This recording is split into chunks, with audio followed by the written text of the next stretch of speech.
Olá, pessoal. Boa noite.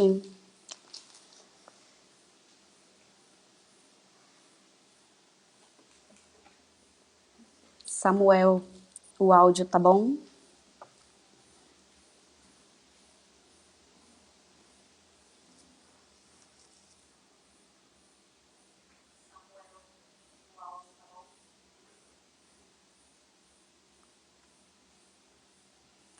João, você que tá aí, daqui a pouco eu vou te chamar. Acena aí pra mim se o áudio tá tudo certo.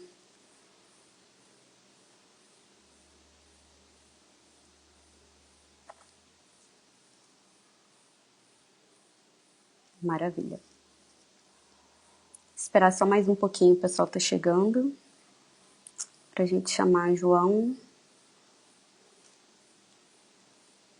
Iniciarmos a nossa live sobre a campanha Novembro Azul, que traz, né, trata como pauta, de modo geral, a saúde do homem. Ótimo.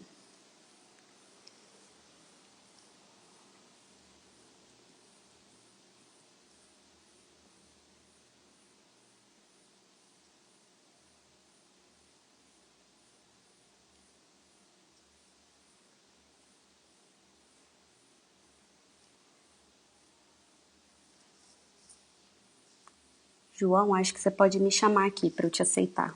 Não tô conseguindo aqui.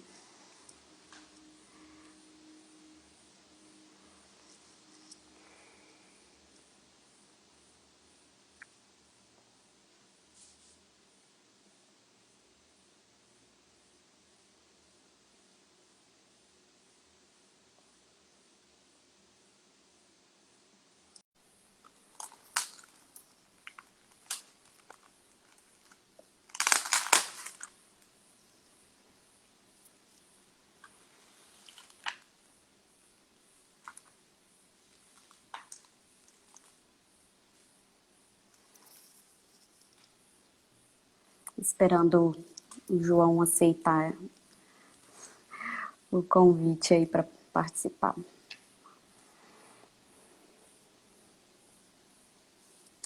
Solicitou, deixa eu cancelar aqui para mim.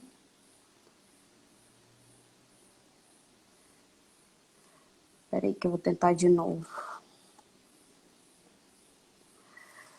O João não apareceu para mim, daí eu te enviei. Ah, maravilha. Boa noite. Boa noite, tudo jóia? Tá me ouvindo? Tudo jóia? Ouvindo. Tá um Tá pouco ótimo. escuro ou tá bom? Não, tá bom. Tá bom, né? Tá ótimo. Como é que você tá? Tudo bem? Tudo bem. E você? Tudo jóia, graças a Deus. Que bom, que bom. Bom, o pessoal Bom, tá chegando, tem bastante gente aqui também já. Tem ex-aluno, presença do ah, Grêmio, do campus, tá aqui. Pessoal que de bom, outros campi, servidores, legal. que bom chegar todo mundo, pra gente bater um papo. Isso aí. Falar da saúde do homem que é importante, né? Com certeza, nós tivemos um recesso, né, agora em novembro, Uhum, encerrando o primeiro semestre ainda, né, devido à pandemia, enfim, toda a modificação que tivemos na dinâmica de aulas, né, das atividades acadêmicas, e a gente está uhum. retornando de férias agora. E ainda bem que a gente conseguiu, né, na sua agenda aí um tempinho para a gente falar de um assunto tão importante, né? Sim, Já é a segunda vez que você está com a gente, né? É, uhum, já esteve presencialmente em 2017, se eu não me sim, engano, né? fui no IFES. Acho que foi 2017 ou 2018, acho que 2018, não É, lembro. acredito que seja isso, assim. E foi super bacana também na época, né? Nós, assim, com a dinâmica de aulas, a gente ainda conseguiu ter um público Bacana, sim, bacana naquele momento, né? tava cheio bastante. É isso mesmo. E hoje também uma grande oportunidade para falarmos, né, aos nossos estudantes. É um público muito diverso, né? Como Uhum, você se pôde ver, a gente tem alunos desde a adolescência, né, a fase adulta, mas, né, jovem, né, na fase mais produtiva e com os cursos de especialização. E é muito difícil, às vezes, na rotina escolar, a gente conseguir um espaço para desenvolver alguns temas, né? Então, essa é uma grande oportunidade para a gente falar sobre câncer de Sim. próstata, campanha, saúde do homem, Aham. enfim. Sim. Maravilha, então. Acho que podemos já iniciar o nosso papo. Pessoal, tá tudo certo aí? Tá travando? Sinalizem pra gente aqui nos comentários. Podem enviar perguntas, né, João? Pode, fica à Que vontade, na todo medida mundo do possível a gente vai, né, vai respondendo. responder. Uhum. Isso. E super importante, enviem, né, essa live para todo mundo que vocês conhecem, porque é um conteúdo com muita qualidade, extremamente importante, e que a gente possa fazer desse momento, né, o maior alcance a todos. É isso aí, compartilhe com todo mundo. A gente vai conversar sobre coisa importante aqui. Isso mesmo. Bom, então, como, né, já venho dizendo, a campanha Novembro Azul, assim como a campanha Outubro Rosa no mês passado, tem o objetivo de conscientizar toda a população sobre principalmente, né, a detecção precoce e rastreamento do câncer de próstata, que é, né, João, o câncer mais incidente em homens. E aí, para a gente iniciar, gostaria que você se apresentasse melhor para o pessoal. Então vamos lá, pessoal. Boa noite. Eu sou o Dr. João, sou urologista. Sou urologista do Hospital da Polícia Militar em Vitória. Sou urologista do Hospital Meridional em São Mateus. E sou urologista também da Clínica Jules White, que é mais voltada para a parte de infertilidade e reprodução e parte sexual. Eu acho que eu estou em São Mateus já tem uns 5 anos, né, mais ou menos, 4, 5 Uhum. anos. Aproveito para agradecer que o primeiro local que eu trabalhei foi na Sintonia do Corpo. Então deixo Ah, aqui meu agradecimento. A clínica, pô, me abraçou muito verdade. bem. Foi muito bom. Abriu as portas para mim. Muito obrigado. E estamos aqui para a gente conversar um pouquinho. Trabalho com urologia na parte cirúrgica e na parte clínica, né? A Uhum. princípio, o urologista aborda as duas partes, clínica e cirúrgica. Só para registrar, a Cristiane tá por aí, tá assistindo, Ah, que acompanhando. legal. Obrigado, viu? João, urologista tem uma referência bem direcionada ao cuidado da saúde do homem. Uhum. Mas é só isso mesmo? Ou Não. o que que o urologista trata? Isso é importante, né? Urologista, todo mundo fala que só é médico de homem e tal. Não, né? O urologista aborda várias patologias que acometem tanto o homem quanto a mulher. Pra Uhum, gente falar alguns aí, tem o câncer de rim, câncer de bexiga. E o principal que a gente mais vê é o cálculo renal, né? Isso aí é uhum, o mais comum dos nossos consultórios e urgências, que é o cálculo renal, a cólica nefrética. Mas a gente cuida tanto do homem quanto da mulher. Uma especialidade que é mais voltada, da parte da urologia que a gente atua mais na parte feminina é a parte de infecção urinária, que é a gente que uhum, geralmente faz esse controle de pacientes que têm infecção urinária de repetição. uhum. Mas a gente Maravilha. aborda desde criança, adulto, várias patologias aí que são do homem e da mulher. Então o urologista tira desse conceito de que o urologista é médico do homem. O urologista tem a responsabilidade de cuidar do homem, mas tem várias patologias que a gente aborda no sexo feminino também. Aham. Importante você falar isso e me atentei ao detalhe, né, desde criança, que é uma outra questão também, né, assim, quando Uhum. o homem deve procurar o urologista, né, quando os sintomas já estão muito acentuados, né, é, como deve ser esse acompanhamento? Então, a gente recomenda estar acompanhando sempre com o urologista, né, quando tiver alguma patologia, mas diferente da mulher, os homens não têm essa rotina de estar acompanhando com o médico. Uhum, Isso é uma cultura que a gente tem que mudar no Brasil. É bem difícil, a gente vem conseguindo melhorar um pouco isso aí desde quando começou a campanha de Novembro Azul. mas a gente ainda tem que bater nessa tecla. Teoricamente, a gente recomenda acompanhar depois que o homem começa a idade reprodutiva, tá? Aí, às vezes, Uhum. faz alguns exames pré-nupciais quando vai casar, ou alguns exames de fertilidade, ou alguns de doenças sexualmente transmissíveis, Uhum. várias questões, mas a gente aborda quando tem alguma patologia ou quando começa a fase reprodutiva. Aham, Muitas mães bacana. já levam as crianças, os bebês, mas aí é já por indicação de patologia. Geralmente o pediatra Aham. encaminha pra gente. Uhum. É, e você falando, né, da questão do comportamento masculino que é diferente da mulher, né? A gente sabe, Uhum, assim, que para além das questões sociais, né, rotina de trabalho, enfim, né, uma série de questões, tem muito dos fatores culturais, né? Preconceito um deles, né? A questão do machismo, né? Você uhum. presencia ainda situações desse tipo no consultório? Como que tá isso, assim? Sim, o preconceito é muito forte. De novo, a campanha Novembro Azul vem ajudar tudo nisso aí, de quebrar preconceito, de quebrar as barreiras.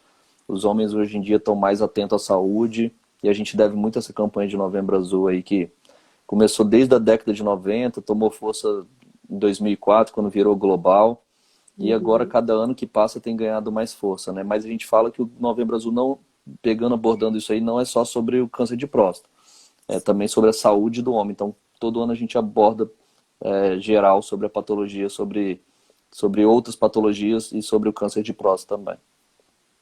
É, isso é bem, em relação ao Outubro Rosa, é bem diferente, né? Porque no Sim, Outubro Rosa, de fato, a gente fala da doença em si, do câncer de mama.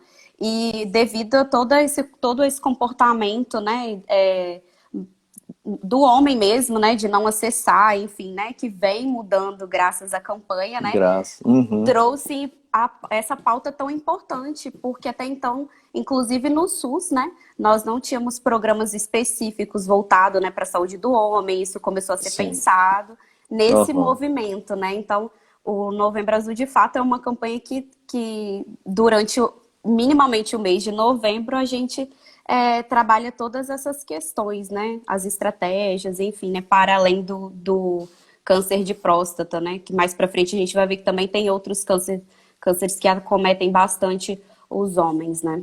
Sim. E aí, com o Novembro Azul, a gente tem percebido que as mulheres têm um papel importante, porque muitas vezes são as mulheres, as esposas, as filhas, que levam o marido no consultório.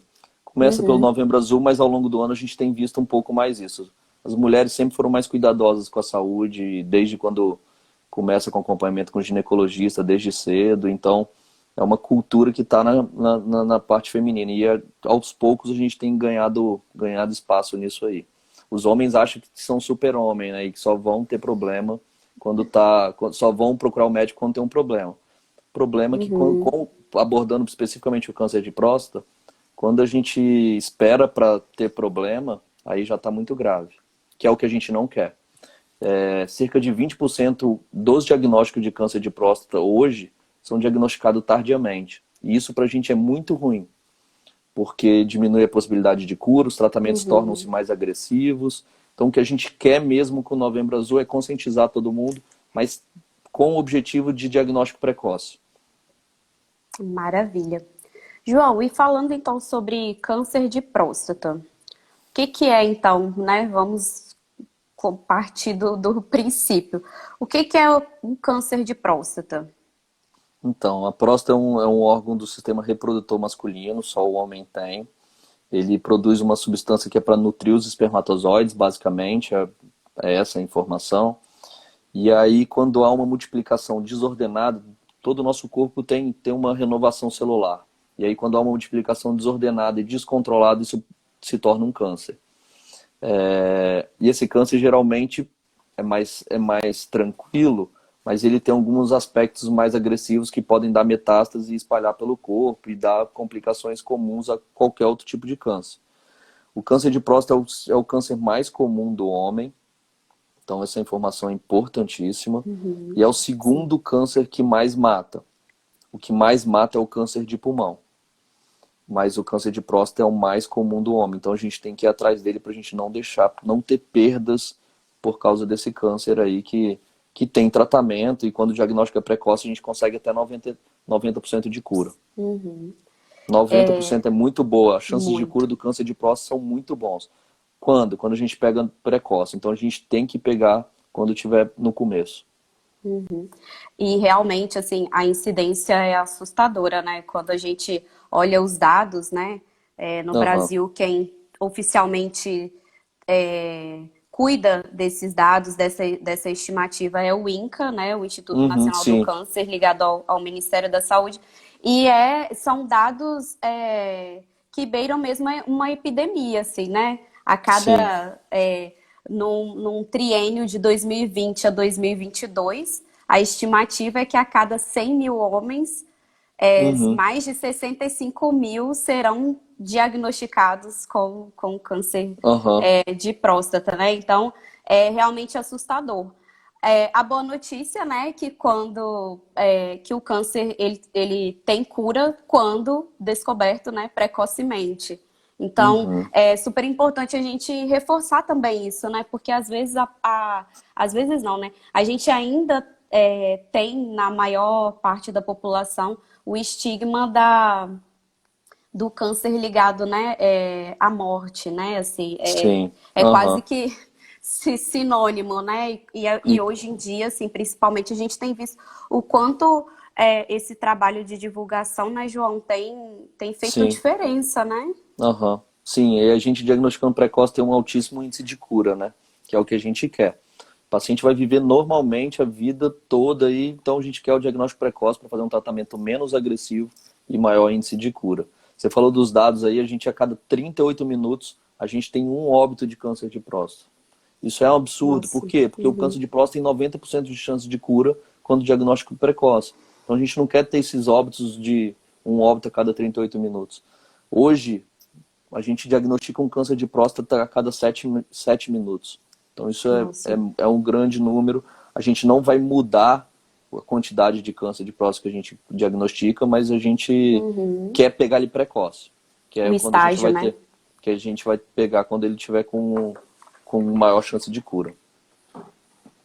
É claro que a gente sabe que para que a gente precisa que os homens mudem o comportamento, mas a gente sabe também que tem um viés da questão das estratégias, da organização do serviço de saúde, tanto público quanto privado, né?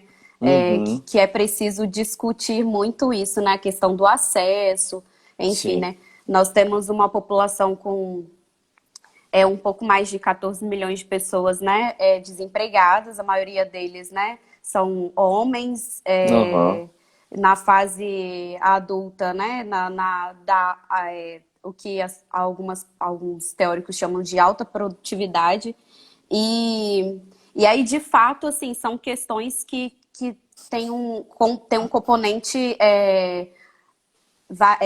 com variáveis importantes, né? Cultural, social, e é importante a gente discutir tudo isso também, né? aham. E aí, João, então, como que a gente descobre, cuida faz a detecção precoce, então, desse câncer? Como que a gente se cuida? Qual o caminho que a gente precisa seguir? Então, a Sociedade Brasileira de Urologia recomenda que todo homem, a partir dos 50 anos, comece a fazer os exames de próstata. Quem tem fator de risco, que a gente já vai falar já já, tem que começar antes, que é aos 45 anos de idade. E o acompanhamento disso é com um médico urologista. Tem muita gente muitas cidades que não tem urologista, acaba fazendo com um clínico. A gente perde dados e perde informação por isso, porque não são médicos Uhum. especializados nisso. Ajuda a gente bastante, porque são locais que não tem outros médicos. Mas de qualquer jeito a gente sabe que não dá o destino certo em todas as pontas. E aí a gente começa sempre com o exame de toque e PSA. Um exame não substitui o outro. Isso é muito E importante. aí, porque hoje cada 15%, cerca de 15% dos pacientes com PSA normal vão ter o exame de toque, pode ter uma alteração no exame de toque. E aí eles têm que prosseguir com a investigação. Então a gente tem que ficar bem de olho nisso aí, porque um não exclui o outro, e a gente vê muito paciente falando que passear meu médico, o médico lá do meu posto de saúde só acompanha pelo PSA. Não tem, a gente tem que fazer o acompanhamento com o PSA e com o exame de toque. E aí, de novo, São, com 45 anos quem tem fator de risco e com 50 a população em geral. Não impede dos pacientes mais novos que querem já fazer acompanhamento, ou por medo, ou por trauma, ou por história familiar. Mas vamos falar um pouquinho dos fatores de risco, né? uhum, Que os fatores de risco principais é o quê? A população da raça negra tem um fator de uhum, risco um pouco maior. Os pacientes que possuem familiar por parte paterna de câncer de próstata, tio, avô, irmão, então são fatores de risco. Pacientes obesos e sedentários também tem um maior fator de risco para desenvolver o câncer de próstata. Basicamente são esses aí, os principais fatores de risco. uhum. É, em relação à questão de genética hereditária, qual é a ligação? É o pai, é o avô sendo paterno? Como que é isso? É sempre na linhagem paterna. Então, se tem história na família da mãe, não, a gente não conta pra gente. É sempre na história paterna. E quanto mais próximo de você, se for um parente de primeiro grau, o risco é maior. Quando é parente de segundo, terceiro grau, tem risco também, mas o risco é menor. Tá? Então, Uhum. quanto mais próximo, maior o risco. João, na sua avaliação, é claro que você vai considerar questões técnicas, né, também para responder, mas a questão do estilo de vida, da alimentação, de exercícios, qual o grau de influência nisso, de modo geral, assim, não? A gente tem uma influência grande, tanto na incidência do câncer de próstata, então, falando já um pouquinho até de prevenção, não ter uma prevenção bem estabelecida, mas ter uma qualidade de vida saudável, menos sedentarismo, dieta menos rica em gordura animal e uma vida saudável ter uma chance menor de ter câncer de próstata. E aliado a isso, também melhora as formas de tratamento. Aqueles pacientes muito obesos têm um tratamento muito mais agressivo, mais complicado, as cirurgias são mais complicadas. Então, resumindo, é ter uma qualidade de vida. Isso aí influi muito, né, tanto na possibilidade de ter um tumor, quanto nas formas de tratamento. Você fala sempre da questão da atividade física, e principalmente aeróbica, né? Sim, Dos, batemos dos muito nessa tecla. benefícios, né? Aham, aham.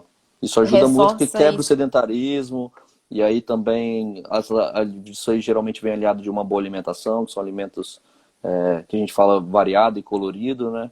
E diminui um pouco a incidência de ingesta de gordura animal, que tem uma relação com o câncer de próstata. Não quer dizer que você comendo isso você vai ter, mas é uma pequena relação que dá para a gente tentar consertar um pouco naqueles pacientes que têm muito excesso, principalmente naqueles que têm fator de risco, né? Então a gente orienta a dar uma diminuída e fazer uma atividade física para não ficar com sedentarismo. Aí daí a gente tem o controle do peso, melhora a qualidade do sono, né? Exatamente. Melhora em Torna o vários aspectos. organismo menos tóxico, né? Exatamente. Melhora muito que a gente conversa na parte reprodutiva. Então tem só benefícios. Então a gente bate muito nessa tecla porque não é só câncer de próstata, melhora muitas coisas aí pra gente. Falando especificamente do nosso público, né, do Campus São Mateus, eu atuo numa equipe multidisciplinar e a gente Uhum. sempre né, faz esse trabalho de orientação com os alunos, de alimentação, e Sim. a gente tem a psicóloga que atua com as pedagogas para tentar minimizar esse estigma do período da faculdade, né? Que os meninos, inclusive, dizem: nossa, o período da faculdade a gente não come, a gente come mal, dorme muito pouco, né? Dorme mal, enfim. Uhum. E a Sim. gente tenta sempre bater nessa, né? Aliás, a gente tenta não, a gente sempre reforça isso com eles, assim, para que esse momento seja um momento de construção mesmo Aham. da consciência corporal, do comportamento, né? Das escolhas Sim. que a gente leva para a nossa vida, né? Para que seja mais assertiva possível. Uhum. A gente sabe que a nossa rotina escolar é muito desgastante. Os meninos têm aula, às vezes, em 2, 3 turnos, então a equipe pedagógica, né, e multidisciplinar tenta sempre orientar e organizar os alunos nesse sentido também, né, para que não seja assim, um período tão Uhum. pesado, né?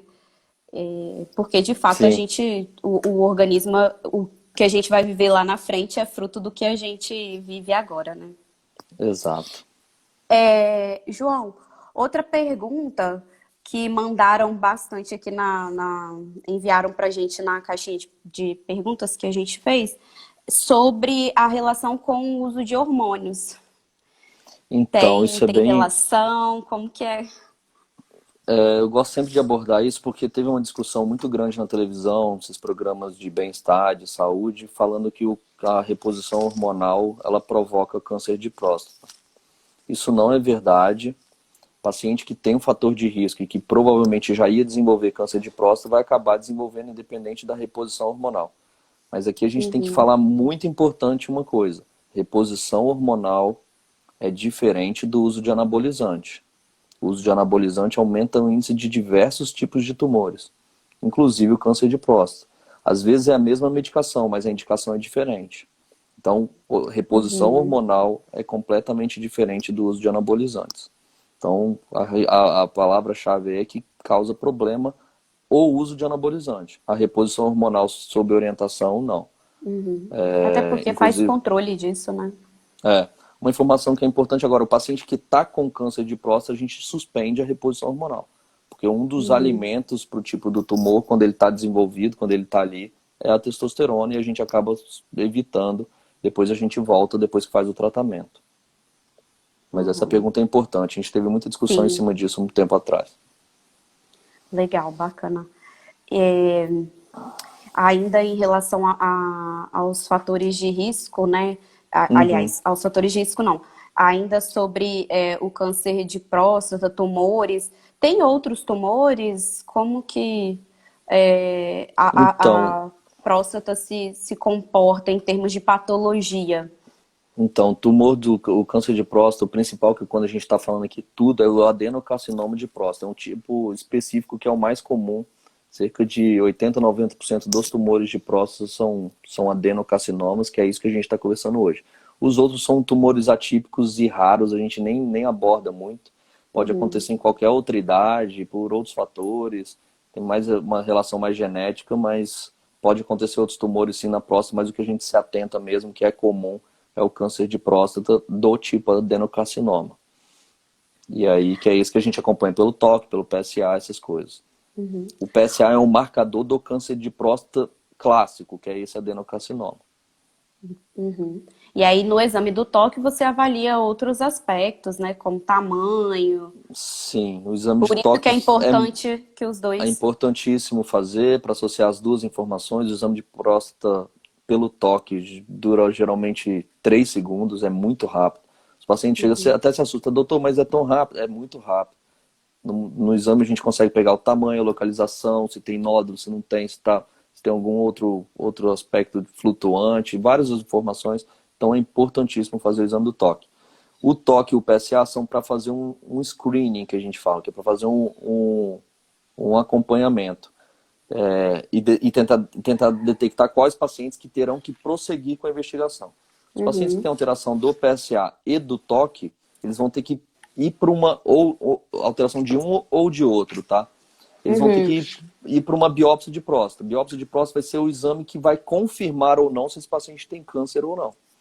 Então não é o exame de toque nem o PSA que confirma. O que confirma é a biópsia. A biópsia já é um procedimento cirúrgico, feito dentro do centro cirúrgico, paciente sedado, e aí a gente faz para poder confirmar qual tipo de câncer de próstata. Dentro do câncer de próstata que a gente estava falando agora, do adenocarcinoma, existem alguns subtipos. Uns mais agressivos e uns mais bobinhos. Os uhum, mais agressivos exigem um tratamento um pouco mais agressivo, os mais bobinhos a gente tem um acompanhamento um pouco mais leve, mas em suma, os dois, todos são tratados, e aí todos, quando possível, o principal tratamento é cirúrgico.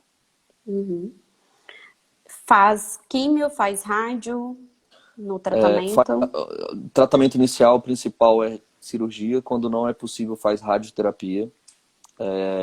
E aí, se esse paciente tiver um tumor metastático, a gente vai para quimioterapia. A quimioterapia já não é mais curativa, são para pacientes em paliação, que às vezes vai ter uma qualidade de vida ótima também, vai viver e vai falecer de outra coisa, dependendo do grau do tumor que a gente está falando. E aí vai para quimioterapia mais para controle, tá? Os tratamentos curativos hoje, primeiro é a cirurgia, segundo é a radioterapia. O principal é a cirurgia. Lembrando, como a doutora Cíntia, que esteve conosco na primeira live do Outubro Rosa, disse, né, a metástase, para quem não acompanhou, não está tão acostumado com o termo, né, metástase é Nossa. quando a célula tumoral, né, se desloca do órgão, né, em que se iniciou e atinge outros órgãos, né? Exato, Podemos dizer exato. resumidamente assim, né? É Ganha isso aí. corrente, né? Se Os, desenvolve pri- em... Pode os falar. principais focos de metástase, que é quando o câncer se espalha, né, que a gente fala, do câncer de próstata é o osso, principalmente os ossos da coluna e da cintura, Uhum. pulmão, cérebro, tá? E fígado por último, mas o principal é osso. Então são os focos de metástase, mas o que a gente não quer é chegar nessa etapa, a gente quer diagnosticar o paciente que não Isso. tenha isso. Então por isso que é importante o Novembro Azul, por isso que é importante todo mundo que está aí acompanhando a gente conversar com o pai, irmão, tio, primo, todo mundo que for possível para poder evitar que se chegue nessa fase.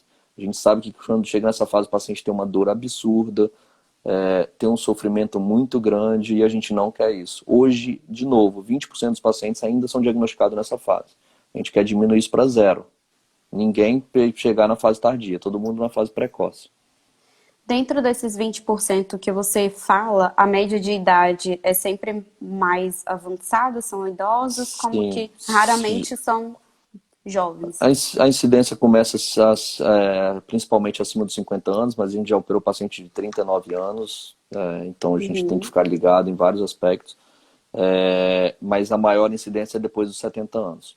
Tem um estudo que mostra que todos os homens que chegar aos 100 anos de idade, todos esses homens vão ter câncer de próstata. Vai morrer do câncer de próstata? Vai ter problema do câncer de próstata? Provavelmente não, mas é uma doença associada aí à idade, tá? Então, aos 100 anos todo mundo ter é uma coisa que liga o alerta para a população que cada vez está envelhecendo mais, né? Sim. E é um percentual de cura muito grande, né? Quando Muito alto. 90% de cura com diagnóstico isso é precoce. Então a muita, gente tem que brigar por isso. isso é Eu, muita coisa, assim. E fica até de alerta, assim, para a sociedade se mobilizar e se organizar, né? Porque a gente depende desse acesso, a gente depende enfim, das políticas públicas e de chegar a esse nível mesmo cultural, né, de cuidado. E até uma forma, o Novembro Azul também traz esse tipo de conscientização, né? Uma forma da Uhum. sociedade cobrar. Nós tivemos eleições municipais agora, em algumas cidades teremos segundo turno. É uma pauta que, inclusive, a gente precisa visualizar nas agendas desses Sim, líderes políticos, né? Porque é um número de pessoas de homens que morrem muito alto, né? Isso muito alto. impacta economia, enfim, são os chefes de família, são os pais, né? É o pai, o esposo de alguém, isso é o amor de alguém, né? Isso é muito expressivo, né? E é uma forma Aham. também da gente tomar consciência disso, né? De que é o autocuidado e é o cuidado coletivo também quando a gente promove essa discussão e faz essa organização, né? Verdade, verdade. Eu vi que algumas pessoas perguntaram aí, o Samuca perguntou, acho que o Ian perguntou mais lá em cima, Isso. falar um pouquinho dos sintomas, né? Uhum, isso. Aqui cabe a principal informação, acho que hoje do dia, associada à história de que o PSA e o toque tem que ser feito, que tirar aquela ideia de que só o exame de sangue funciona. Essa é a primeira informação importante. A segunda informação importante é o quê? O câncer de próstata, geralmente, botar geralmente, mas lá para 90%, tá? Ele não causa sintomas. Então, não espera ter sintomas para procurar o urologista. Quando começa a dar sintomas, o câncer já está espalhado, já está com metástase, já está numa fase mais agressiva local e sistêmico. Então já está uma fase mais complicada de tratamento. Então, o câncer de próstata geralmente não dá sintomas. Vamos lá, quando dá sintomas, o que ele pode dar? Pode dar um sangramento na urina, pode dar uma obstrução ao urinar, que é a dificuldade para urinar. O paciente levanta várias vezes à noite para fazer xixi. Mas são todos sintomas inespecíficos. Por quê? Agora a gente vai falar um pouquinho que a próstata tem outras patologias, como a hiperplasia prostática benigna. Esse nome grande aí, feio, é uma doença benigna, mas que acomete muitos homens, que é o aumento da próstata. O aumento da próstata não é a mesma coisa que o câncer. A gente pode ter uma próstata pequenininha e com câncer. E a gente pode ter uma próstata grande com ou sem câncer. Então são patologias diferentes. O aumento da próstata é muito comum, mais comum do que o câncer, e o aumento da próstata que provoca sintomas. Então, o aumento da próstata vai dar aquela dificuldade para urinar, o paciente precisa fazer força para fazer xixi, não sente satisfeito na hora que termina de fazer xixi, parece que tem mais coisa para fazer. O paciente levanta a noite toda para fazer xixi, incomoda a esposa e acaba atrapalhando a qualidade de vida do casal. E aí, isso está relacionado geralmente ao aumento da próstata. De novo, o aumento da próstata dá muitos sintomas, o câncer de próstata geralmente não dá sintomas. Então essa é uma informação muito importante para a gente. Uma outra patologia que pode acontecer na próstata também é a prostatite, que é uma inflamação, também dá sintomas. Todos esses provocam alteração do PSA, por isso que o PSA sozinho não é primordial, tem que ser associado a outros exames, uma análise clínica, um exame físico bem feito, para poder tentar diferenciar o que está acontecendo com esse paciente. Então, de novo, não espera ter sintomas. Deu a idade, deu a fase, ou já está encanado com isso, procura um urologista para poder fazer os exames. Importante até fazer uma investigação familiar, né, João? Perguntar aos tios, assim, a avô, porque às vezes nessa dinâmica da vida a gente acaba nem sabendo, Sim, né, que sim. nessa... que alguém da família teve, enfim, né, até para ficar atento. Então, repetindo, a partir de quando, qual idade os homens... A indicação de livro é 50 anos. Paciente que é da raça negra, obesidade, história familiar, começa com 45 anos. Eu tenho vários pacientes que começaram com 40 anos. E isso não diminui nem aumenta a masculinidade de ninguém. É importante. O paciente não quer passar esse perrengue, não quer passar essa dificuldade na frente. Começa o acompanhamento antes. Geralmente antes a gente começa mais pelo PSA e já começa com um acompanhamento um pouquinho mais leve. E aí vai fazendo o toque de acordo com a indicação clínica. Mas com 45 anos, quem tem história familiar, quem é da raça negra, obeso, e a população em geral com 50 anos de idade. Maravilha. Esses dias, né, na sua live com a Mirella, ainda falando sobre a saúde masculina, vocês comentaram, né, sobre a questão da infertilidade, que você ainda há pouco também mencionou. Muito presente hoje em dia, né? Não sei se porque era uma especialidade que a maioria das pessoas não conhecia, ou não sei se as pessoas não tinham acesso e hoje buscam um pouco mais. Mas queria que você falasse um pouquinho sobre isso. Assim, você mencionou uma questão de faixa etária, né? Casais muito jovens, sobre essa questão. A gente tem dois problemas aí. Um que antigamente a população em geral achava que problema de infertilidade era só da mulher. Hoje a gente sabe que 30% é do homem, 30% da mulher e os outros 40% é dos dois. Então botando aí dá meio a meio para cada lado. Então por isso que hoje se fala mais em infertilidade, porque sabe que o homem também é foco de infertilidade. Um outro problema que a gente tem nessa questão é que a população está optando por ter filho cada vez mais velho. Antigamente, nossos pais, nossos avós começavam a ter filho com 20 anos. E aí, geralmente, nessa época, a fertilidade nossa é um pouco melhor. Ainda mais porque hoje a gente está numa sociedade muito exposta a vários agressores para a fertilidade, tipo agrotóxicos, poluição, medicações, drogas, e outras coisas. E um pouquinho disso da sua pergunta que você falou nos pacientes jovens, a grande associação da infertilidade no paciente jovem hoje é o uso de anabolizante. Muito, Nossa, muito. Pegamos com grande frequência. E é um problema anotem isso, sério. galera. É problema sério. E eu falei na live da Mirella e vou repetir aqui também. Ah, mas meu professor da academia ou meu amigo lá da academia toma anabolizante, tem 10 filhos. Tem um paciente que tomou uma dose e já ficou infértil por bloqueio de eixo. Então, não dá para se basear o que um está fazendo, o que o outro está fazendo. A mensagem é que o uso de anabolizante está errado e vai te trazer problema. Então, corre disso. A gente Tem tem outras. outras diversas causas de infertilidade, criptorquidia, paciente que perdeu o testículo por trauma ou por torção.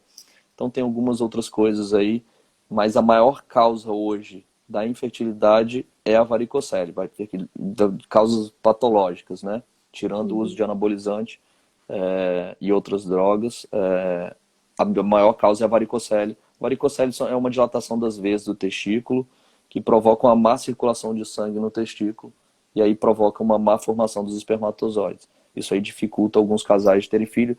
O tratamento geralmente é cirúrgico, a gente costuma ter uma boa resposta, mas nem todos os pacientes vão ter uma boa resposta, dependendo da fase do tempo que ele está exposto a essa varicocele.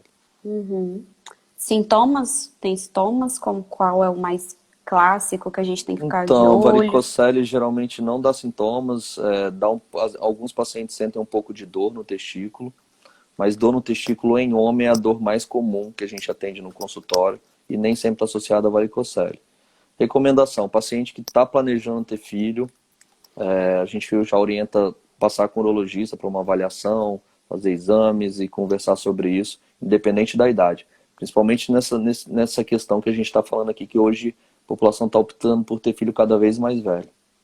Aí deixa para ter mais velho, a gente complica a nossa curva de ação.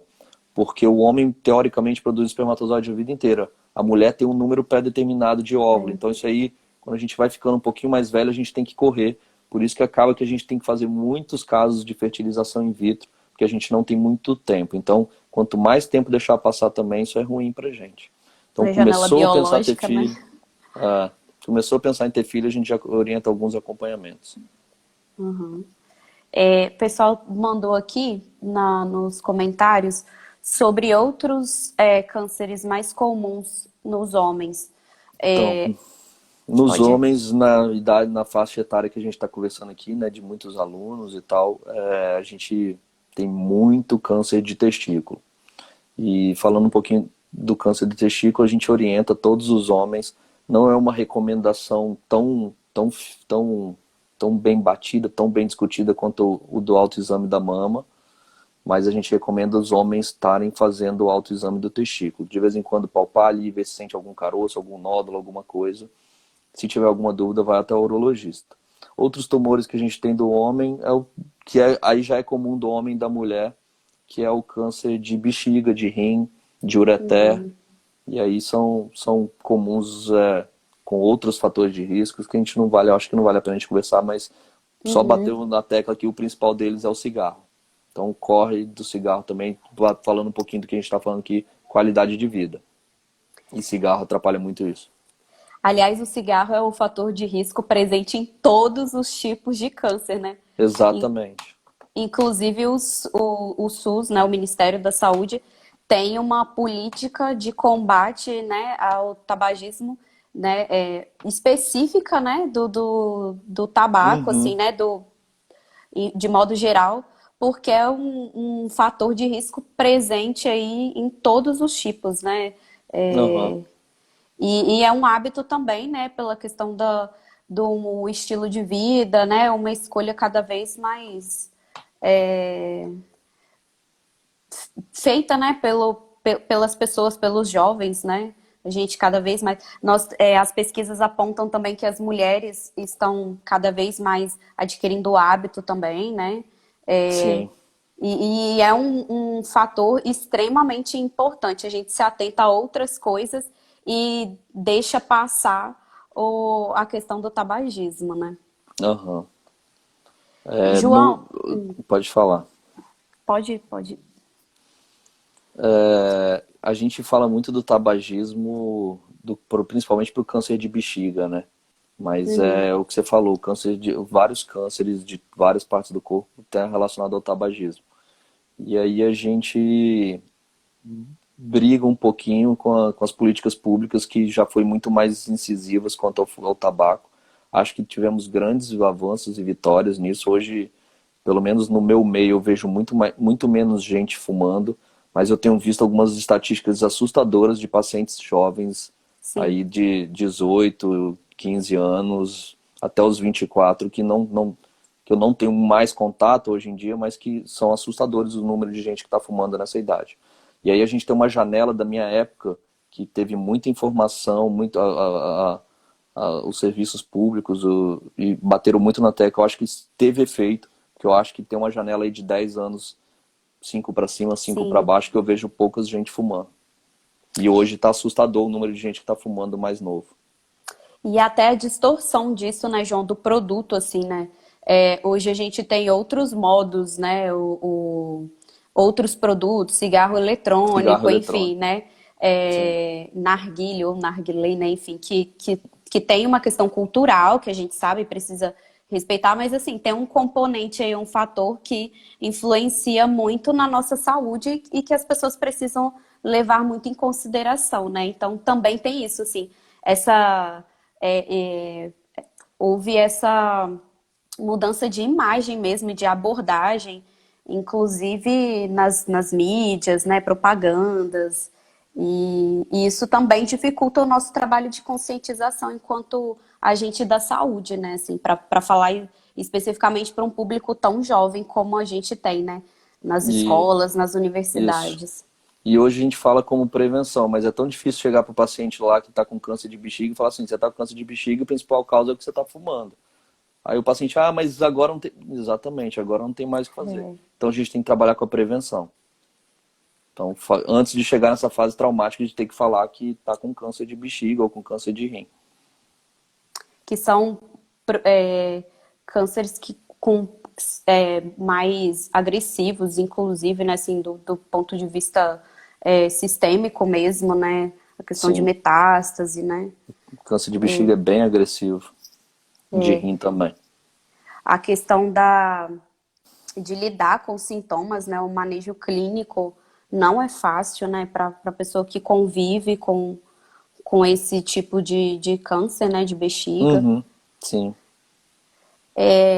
A gente complicado. vê também na pauta da saúde do homem, em relação aos tipos, né, de câncer, o câncer de pênis, Sim. e que também é muito incidente, né, né, En- Então, não, ele é incidente, mas a gente considera muito incidente porque não era para existir.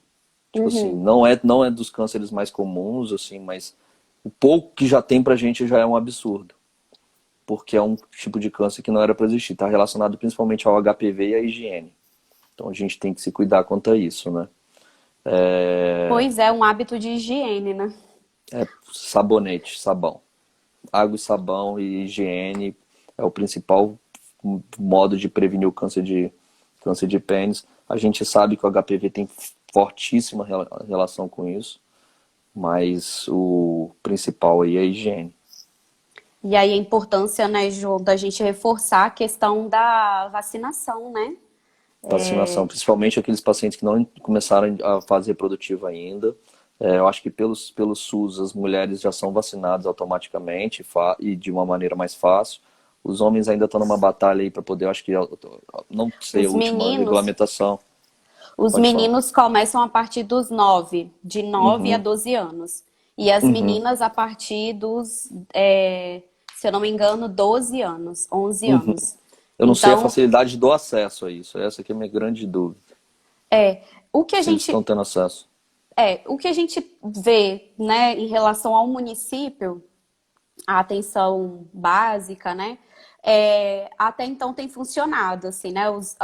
As equipes, obviamente, vão até as escolas, né? Então isso Aham. funciona, assim.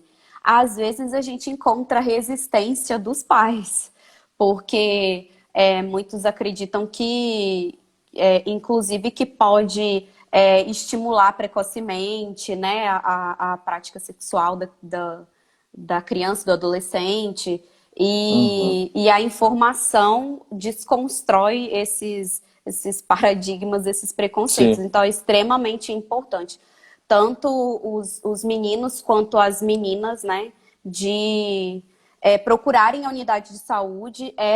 Inclusive, é uma vacina de rotina, né, do calendário nacional de vacina. Entrou, Então, é. aproveitando que está todo mundo aí esperando a vacina da Covid, vamos lá levar o cartão de vacina na unidade de saúde e colocar em dia, né? Porque as vacinas são extremamente importantes para a Aham. gente manter o controle, né? Epidemiológico, enfim. E, inclusive, prevenir o câncer, né? Na mulher, Sim, câncer de colo, né? Do útero, e no homem, câncer de pênis. exatamente. Tem mais Isso alguma aí. pergunta que você tem visto aí? Nós temos sinalizado aqui para mim que a gente tem um pouco menos de 5 Uma, minutos. uma coisa que a gente não falou um pouquinho é do tratamento do câncer de próstata. Hoje o Uhum. tratamento, a gente está cada vez menos invasivo com os tratamentos. Então, antigamente, até hoje faz e com muito sucesso as cirurgias abertas, mas hoje a gente já faz por vídeo, já faz por robô. Hoje, através da rede meridional, a gente consegue fazer por robô. Os resultados são melhores em alguns aspectos. É bom a gente falar muito porque muitos pacientes ficam com medo do câncer de próstata, porque antigamente tinha altíssimos índices de impotência sexual Uhum. e de incontinência urinária pós-tratamento. Hoje esses números estão caindo muito, não quer dizer que não existe, existe ainda, Uhum. mas com o desenvolvimento das técnicas isso tem melhorado bastante. E aí a gente tem conseguido ter melhores resultados na impotência e melhores resultados na incontinência. Travou aí? Travou, mas voltou. Voltou. Não, isso é uma grande notícia, né? Você tem feito essa experiência da cirurgia robótica, né? A gente Sim, sabe que para grande parte da população o acesso é via SUS e isso não é uma sim, realidade, né? Talvez nos grandes centros, sim. e que também é uma pauta aí nessa campanha Novembro Azul. Uhum. João, para a gente ir encaminhando, né, para o encerramento, antes que a live caia e você não consiga se despedir, enfim, dizer tudo que precisa. Como urologista, o que você diria para o nosso público, né, que é tão jovem, mas é tão misto ao mesmo tempo, nessa campanha do Novembro Azul 2020? Vamos lá, os jovens eu peço para conscientizar cada pessoa que estiver perto. Pai, mãe, a mãe é importante, já falei, geralmente são as mães que levam os maridos, os pais, os filhos. E para os o pessoal mais adulto e mais idoso, eu oriento para trocar o preconceito pela vida. Essa é a mensagem principal do Novembro Azul, troque o preconceito pela vida. Preconceito não vai te levar a lugar nenhum. Já o câncer de próstata vai te levar. Vai levar para um lugar ruim, com dor, com sofrimento, e não só você, sua família toda, porque todo mundo sofre nessas horas. Que bom. E a informação desconstrói tudo isso e promove cuidado, saúde, né? Isso é super importante. Exatamente. João, quero muito te agradecer mais uma vez, sua generosidade, disponibilidade nessa terça-feira, depois de um dia cheio, né, de trabalho, Aham. partilhando informações seguras e tão importante conosco. Isso faz muita diferença na vida das pessoas. O nosso compromisso enquanto instituição de educação, né? Não só ensinar o conteúdo da base curricular, mas trazer todos esses assuntos pertinentes. Esse também é o nosso papel. Então, em nome do IFES, Campus São Mateus, nós te agradecemos. Esperamos estar em breve, né, presencialmente na próxima campanha, em breve não, né, que a gente ainda tem um ano, Uma... mas que a gente possa desenvolver muitas outras atividades, e fica à vontade para Sim, quero se despedir. agradecer a presença de todo mundo. Quem tiver dúvidas pode mandar aí para Isso. Camila ou manda para mim. Assim que possível eu conseguir, eu mando a resposta. Quero agradecer também a Camila, de novo a Sintonia do Corpo, que abriu as portas para mim aí em São Mateus. Muito obrigado e vamos cada um fazer sua parte para a gente melhorar esse tempo aí. Tempo de diagnóstico que a gente fala. E aí, o tempo é curto, a gente tentou falar um pouquinho de cada coisa, mas a gente tem lives discutindo só de tratamento, a gente ficou uma hora falando só de tratamento, uma hora falando só de diagnóstico precoce e outras coisas, mas eu acho que deu pra gente falar um pouquinho de cada coisa, o principal. Acho que valeu. Sim, sim, foi ótimo. Nossa, informações preciosas, super importantes e até informações novas, assim, né? Que a gente não tem tanto acesso, não discute tanto e não vê tanto, principalmente nos meios, nas mídias sociais, que é a nossa base de informação hoje em dia, né? Sim, Mas foi ótimo, conteúdo ótimo. A gente vai salvar a live, ficar disponível, né, no perfil do IFES Campo São Mateus. joia. Disponibilizar também depois para o João, se ele quiser deixar lá na página dele.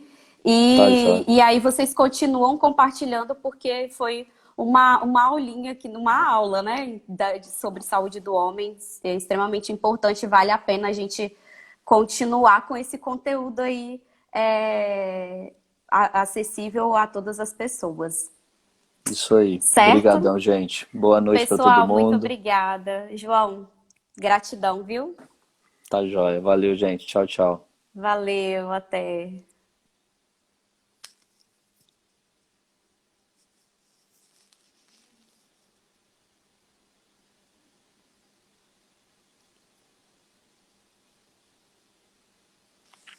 Onde eu encerro muito? Esqueci.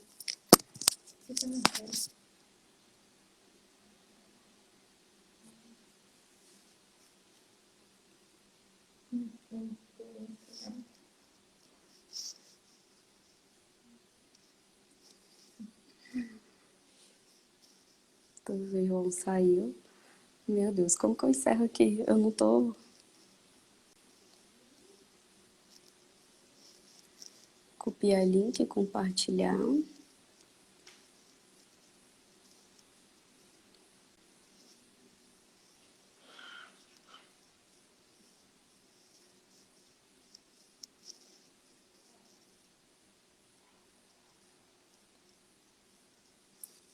E Andressa, saudade também.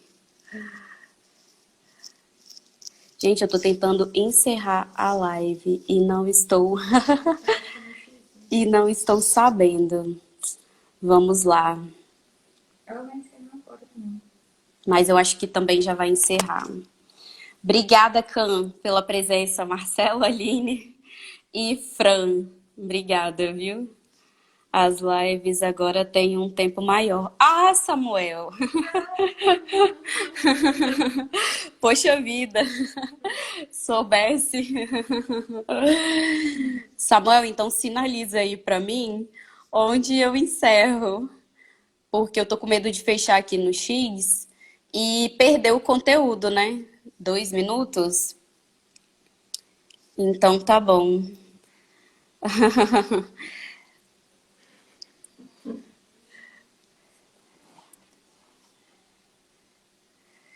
Andressa, estão pedindo para você voltar para o Campo São Mateus.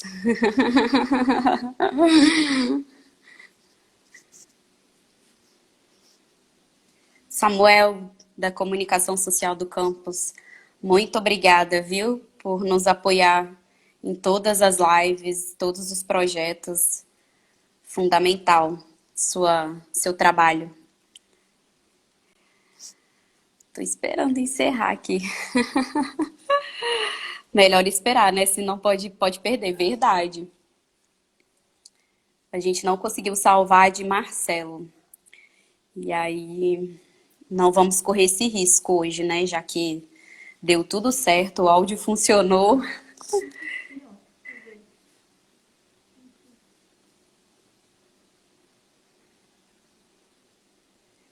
Não foi.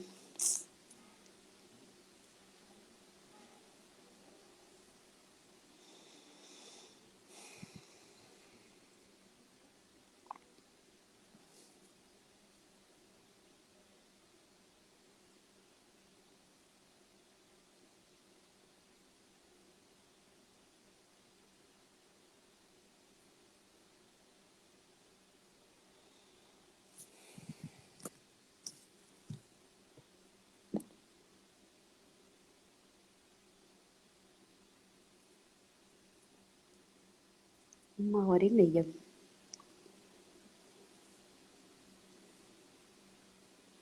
As lives tem agora? Uhum. Não, já tem uma hora e meia. Não, tem 1 hora. 1 hora e 5 minutos. Ah, sim, isso apareceu certo aqui agora.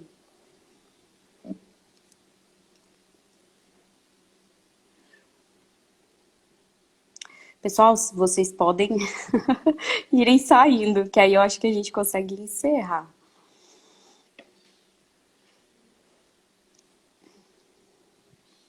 Faz um teste no seu. Entra ao vivo e sai no fecha o X. Ah, tá.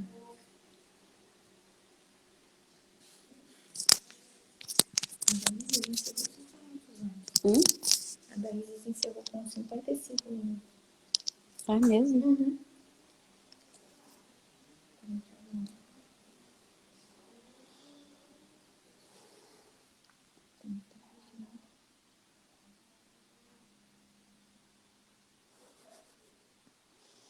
Se alguém souber, deixe aqui nos comentários.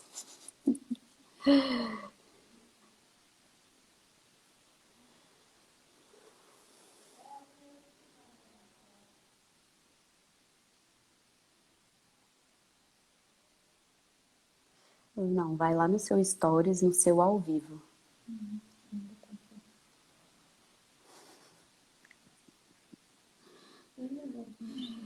Ei, Eros! Chegou atrasado, mas a live vai ficar salva. Por isso que a gente está demorando a encerrar, porque eu não estou identificando onde a gente encerra e a gente não quer correr o risco de não salvar a live. Inclusive, Eros, você que é todo digital aí, high-tech, se eu clicar nesse xizinho, a gente perde o conteúdo? Como que é? Alguém, por favor, universitários, deixem aqui no comentário.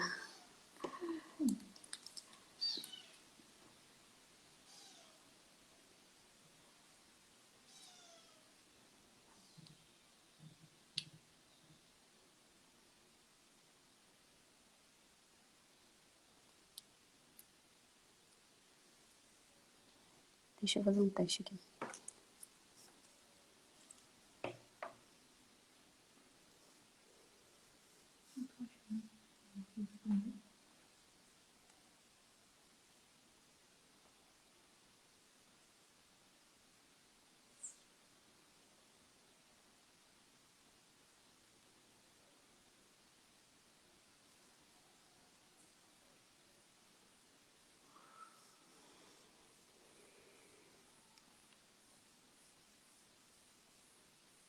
Seu perfil tá diferente.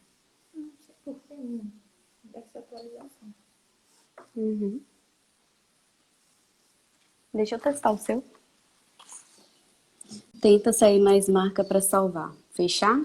Pode fechar, Samuel? Sinaliza aí para mim.